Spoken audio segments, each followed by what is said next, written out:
We all work together at a place called the Center for Constitutional Rights in New York, where we try to make things better in the world on a wide range of issues. We want to tell you that you can find work, home, and social communities that embrace you for who you are. They might even be around the corner. Each of us has at one time or another fought for queer rights, identified as queer, or supported our queer friends. Here are some of our stories. My name is Alexi. I'm 34 years old. I live in New York City and I grew up in Brussels, Belgium. I remember being a gay teen, and I remember how frightened and alone I felt all the time. I also remember the abuse that I experienced on a daily basis at school. And I remember thinking that no one else was thinking what I was thinking and no one else was feeling what I was feeling. So if you are an LGBT youth and you're having a hard time, I want to share with you a couple of things that really helped me out. First of all, I thought really carefully about who I could talk to and who I could confide in and tell them a little bit about what was going on. For me, those people were my sister and my best friend. And I can't explain how much better it felt to talk about what was going on. So I encourage you to try to identify someone in your community or in your family or at your school who you can share what's happening with. Then, as I got older, I looked for and found a community of people who were going through what I was going through, who were thinking about the same things I was thinking, was feeling the same things I was feeling, and who loved me unconditionally and without any judgment. And those people are now my community and my chosen family. And again, I can't say how important that has been for me, and I encourage you to look to build that kind of community and to build those friendships and to build a chosen family of people who will love you for who you are. I also just want to say that even if things seem really bad right now, I promise that things will get better.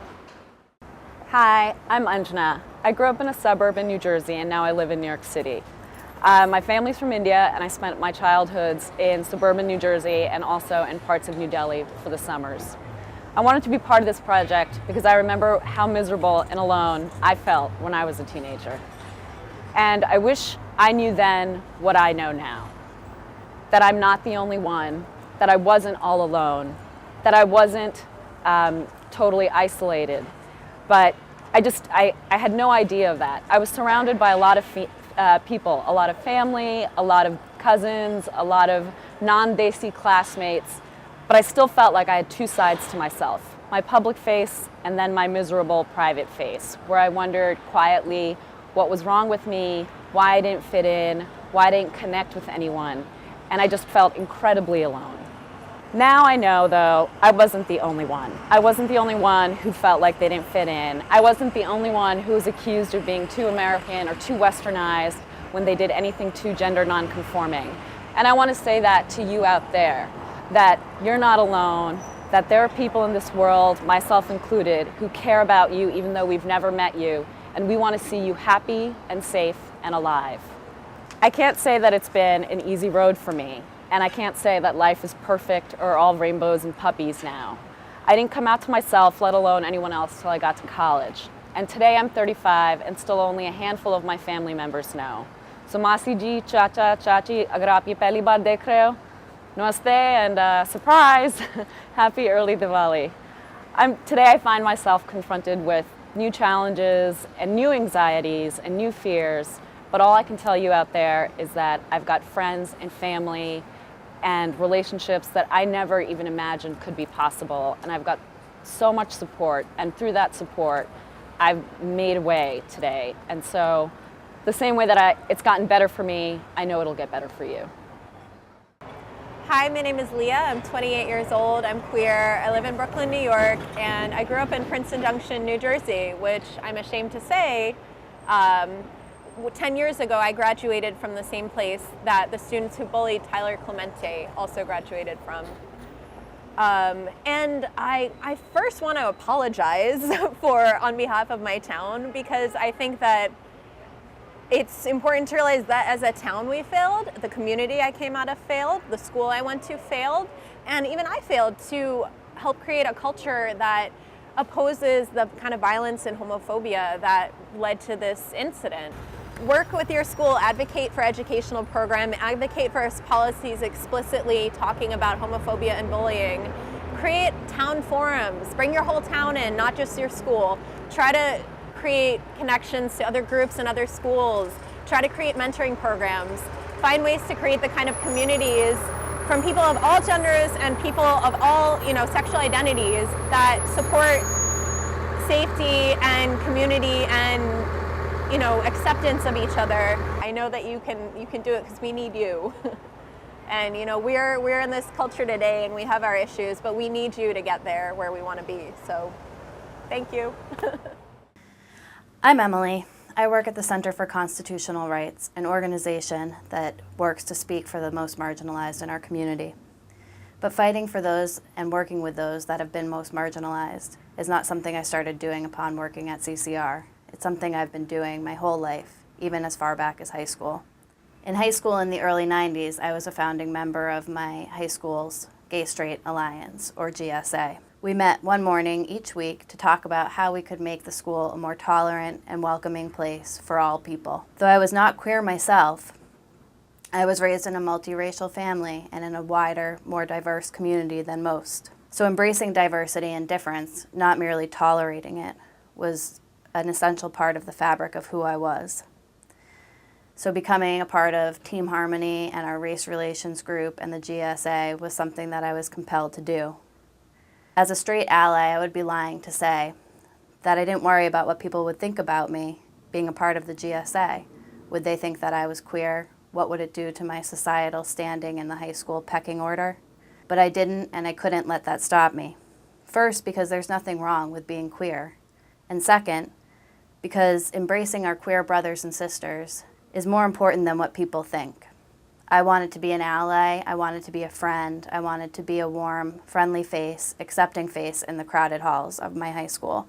After the tragic suicide of Tyler Clementi, you saw in the news lots of students at Rutgers talking about how they wish they had known him, how they would have been an ally or a friend. It might be too late for Tyler, but it's not too late for you to be that someone for someone else and to contribute to making the world a more tolerant and a better place. You should be an ally. You should be a friend, and don't accept that it will get better. Work to make it better now. My name's Jeffrey, and I thought it was important to kind of share a little bit of something with everything that's been going on recently. And I guess the message that I'm trying to really get across is that you do create communities. It was difficult when I left, and I went through a period of time that was pretty intense depression around the issues and separation from my family. And I think that's fairly common, but it fairly quickly got better. I started to meet people and, gay, straight, and these people became my community and my family. And most of these people, more than 30 years later, are still that in my life and are still my community and my family, which has continued to grow every year. So again, I think the point I'd like to get across most is just that you do find this relatively easily, and I think the important thing is to start with your family and friends and see whether they step up to the plate. If they don't, for every person that's out there that doesn't accept you for who you are, there are many people that will embrace you for exactly who you are. And I think that's in every aspect of your life. You're not more than one person. You're not one person at home and one person at work. You're one person. And you just find communities and people that embrace you for who you are and share your points of view and values, and you just build your life from there.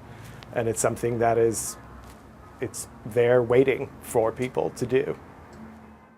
I just wanted to say it can get better. My best friend Phil came out to me a couple weeks before our high school graduation. Looking back, I can imagine it must have been a lonely road through high school, not being able to tell anyone in our 90-person class. After Phil came out to our small group of friends, we made sure to rally around him and support him as he came out to the larger student body through a school talk. Even then, Phil was skeptical that things could get better. I remember having conversations where he would envision living his whole life alone, to which I responded, well, we could live in connecting houses and with a library and hang out all the time. Sure, it wasn't ideal, but I felt I needed to let my friend know that he was not alone, and I was there for him. It can get better. Phil researched and went to college with a prominent LGBTQ community where he found an even stronger support system. And he no longer talks about being alone for the rest of his life, especially now that he lives with his partner, Morgan. Some struggles will be harder than others, some stories more cruel. The most important thing is for all of us to be part of a support network. I encourage all of you in high school and middle school, whether you identify as LGBTQ or straight, to be there for each other, to treat each other with respect and consideration, and to let your peers, not just your friends, know that they are not alone. No one should feel like they are looked down upon, or a nobody, or not worthy of love because of who they are. Stand up for each other, and stand up for making things better. Hi, I'm Jen. I have queer friends and family and colleagues, and my 4-year-old son might or might not be queer, but we're teaching him to love and support everyone in his life. I'm really scared that he's going to encounter bullying or people who aren't going to accept him for who he is. And when I think about that, and when I think about how that happens to so many people, I think this is one thing that I can do to try to make it better. And I really hope that if there's other parents watching, that you'll try and do the same for all our kids. Hi, my name is Chase. I grew up between Wilmington, Delaware and Spokane, Washington. I currently live in New York and work for the Center for Constitutional Rights. I'm 24 years old and have self-identified as gay for as long as I can remember. What has made all the difference in my life is the support of my family and their early acceptance of my identity. It's given me a greater sense of self, more confidence, and allowed me to make choices that, if I hadn't had their support, might have broken me. My message is for the family members of LGBTQ youth. If you're a father, mother, brother, sister, or are related or share a home with someone who's struggling with their sexual identity, please do not underestimate the power of your love and your understanding. It might make all the difference in the world. In some cases, it's the difference between life and death. I challenge us all to make it better. Hi, my name is Jeremy, and I too work at the Center for Constitutional Rights.